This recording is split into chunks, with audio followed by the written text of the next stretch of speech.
I noticed a change and held my breath. In front of me was a display that was still turned on. Until just now, I had been video chatting with my mother-in-law, who lives far away, to show my son. "Thank you as always. Please show me my grandchild's face again soon." The call, which was supposed to end with such a pleasant goodbye, did not disconnect, and my mother-in-law's face remained on the screen. She must have made a mistake with the operation. I couldn't help but give in to my mischievous curiosity and wondered what my mother-in-law usually does. Taking advantage of her not noticing, I watched the screen that remained connected for a while. Then suddenly, a figure approached behind my mother-in-law. Huh? She lives alone, does she? As soon as the identity of the figure was clearly shown on the screen, my heart skipped a beat. Wait, is that? Without delay, I screamed. Behind you! What? My name's Cindy, a 36-year-old mother and a former housewife. The reason former is attached, it's simple. I got divorced from my husband. To put it bluntly, my ex-husband Drew is a complete jerk. Marrying him was nothing but a mistake of youth. Were there any happy times during our few years of marriage? Even if there were, they were not with Drew. I was happy when our son was born. But Drew wasn't even present at the birth. He was out drinking at a bar. The real problem wasn't alcohol, though. He was also addicted to gambling. He had no interest in our child's growth and would find opportunities to gamble. He only paid attention to our son when he won big and felt good about himself. If we had worked, even though he was a guy like that, things might have been somewhat better. But the money Drew used for his drinking and gambling was all earned by me. No matter how angry I got, he would take cash out of my wallet and go out. When he couldn't find any money, he would just drink himself to death at home. Of course, I thought about divorcing him many times. If it were just me, I might have run away and started my life over, but it's difficult with a child. My parents have already passed away, and I don't even have money to hire a lawyer. There is nowhere to return to.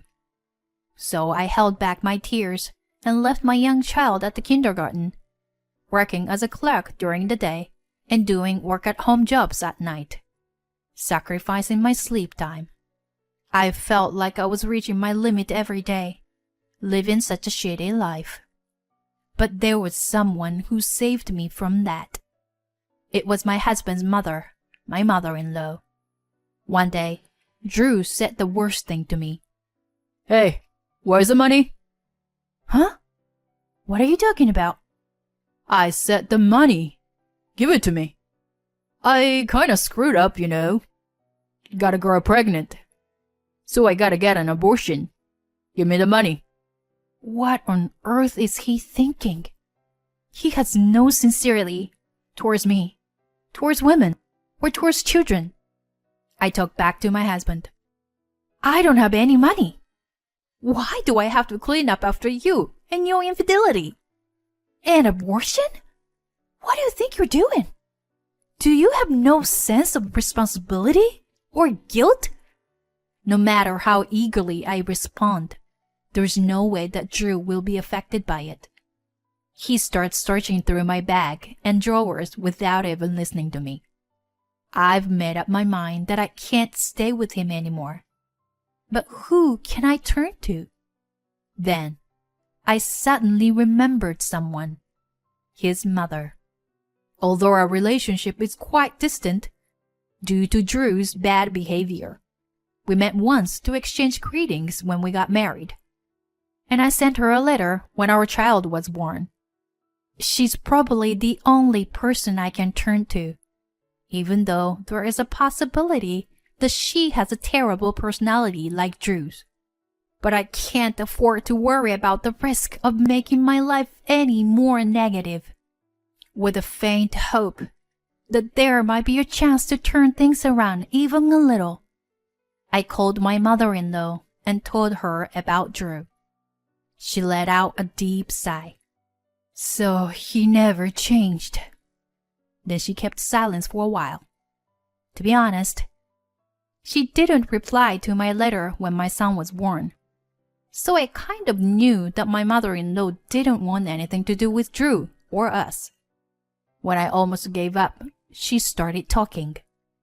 Well, it's true that I don't want to have anything to do with that stupid son.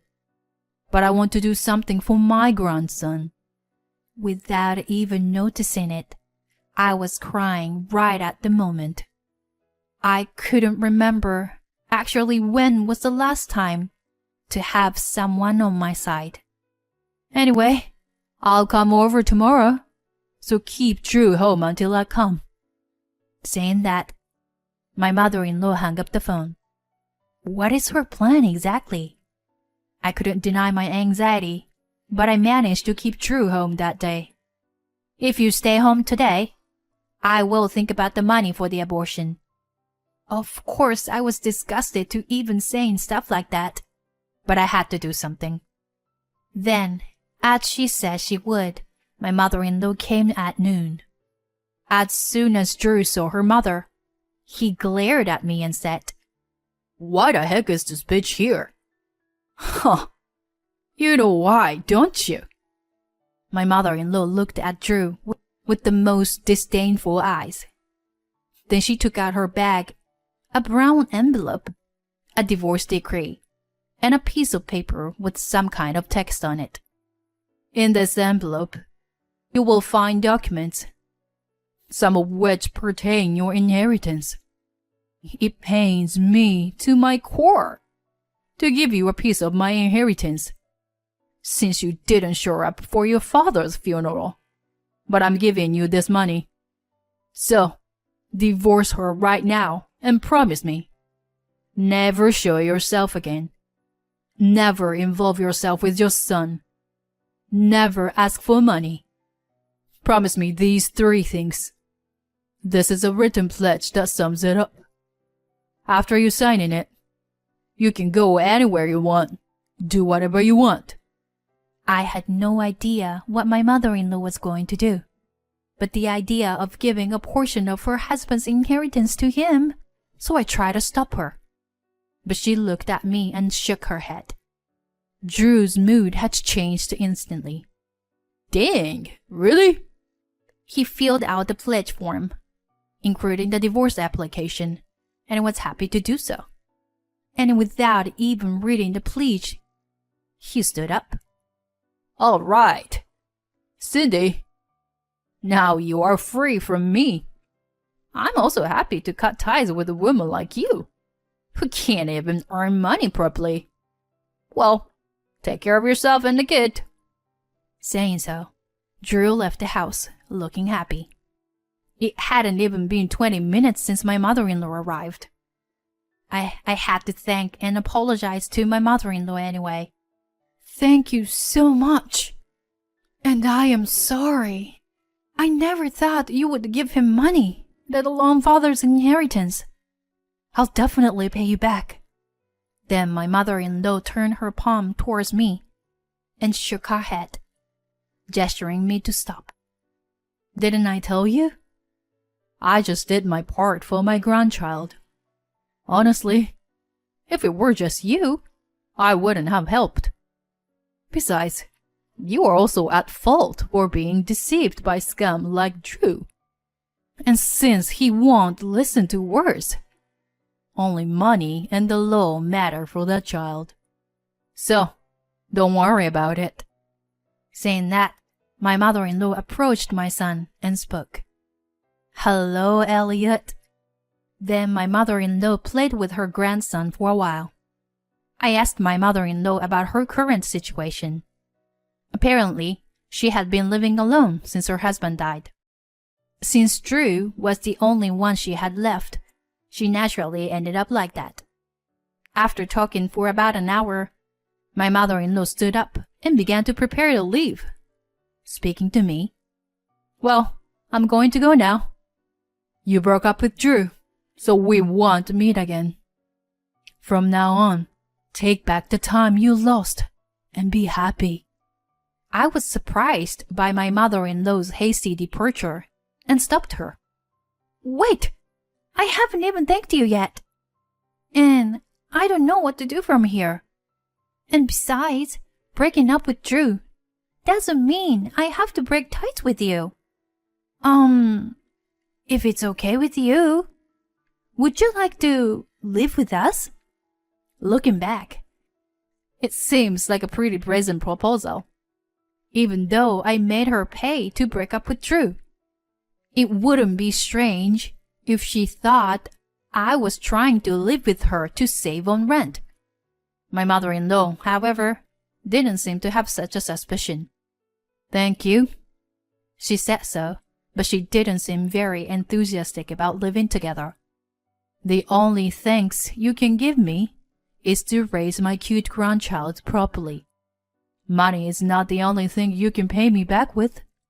I know you are kind enough to offer to live together, but where I live is too rural to consider my grandchild's future.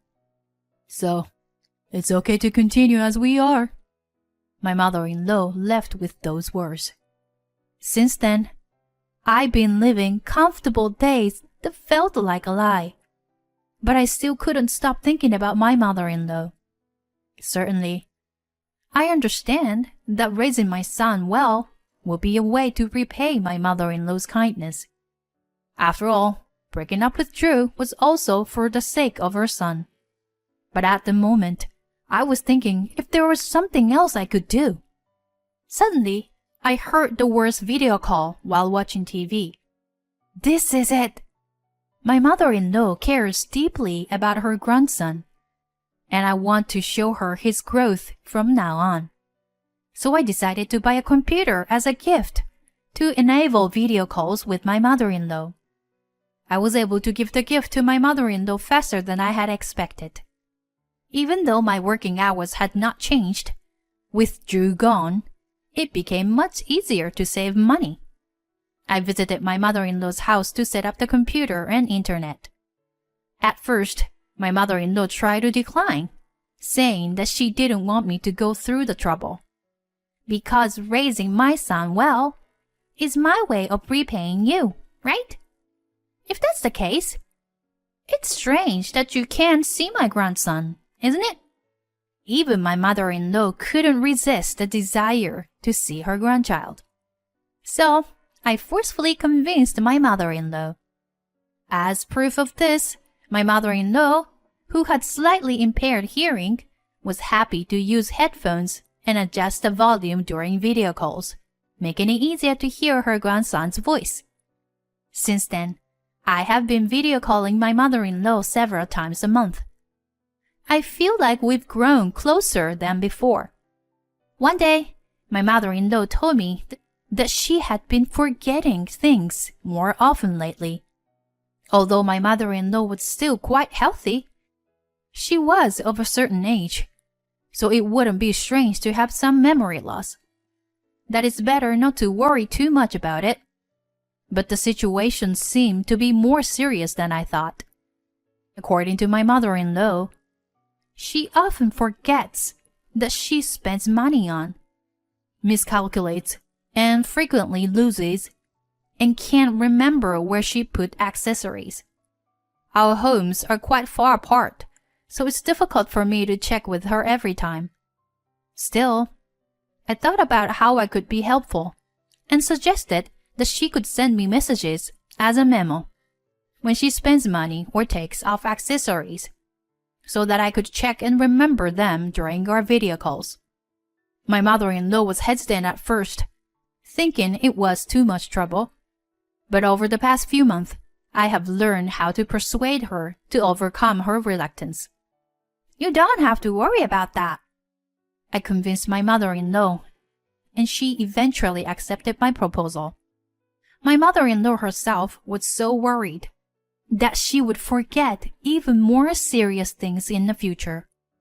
Perhaps I became a little too anxious, but it's only natural for me to repay her.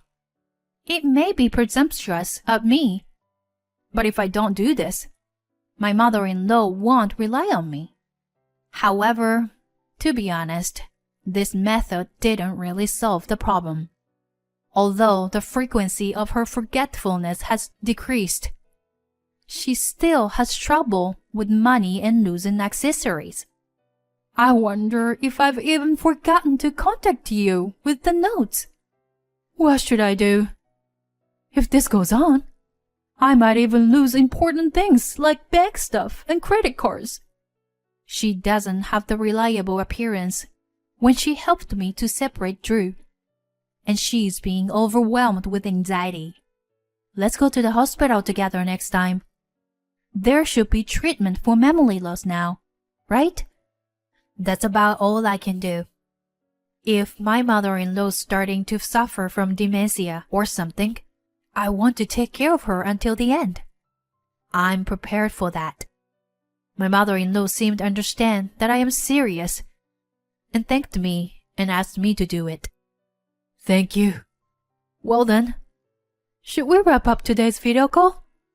Then she made a motion to end the call, taking out her earphones. However, it seems she made a mistake in the operation, and her house continued to be visible on my computer screen. I could have just turned off the call from my end, which would have solved the problem, but to be honest, I was a little curious about what kind of life my mother-in-law was leading at home. Her house is an old mansion located in an isolated place with hardly any other houses around. Since my mother-in-law lives alone and has no need for security, she leaves the gate at the entrance and the doors inside the house wide open. Therefore, even the camera on my computer can show a glimpse of the rooms in the back. As I was thinking about how large the house was out of curiosity, I saw something moving other than my mother-in-law. At first, I thought it might be due to the internet environment causing the screen to be distorted, but it was definitely a human shadow. The shadow was moving from room to room, trying not to be noticed by my mother-in-law.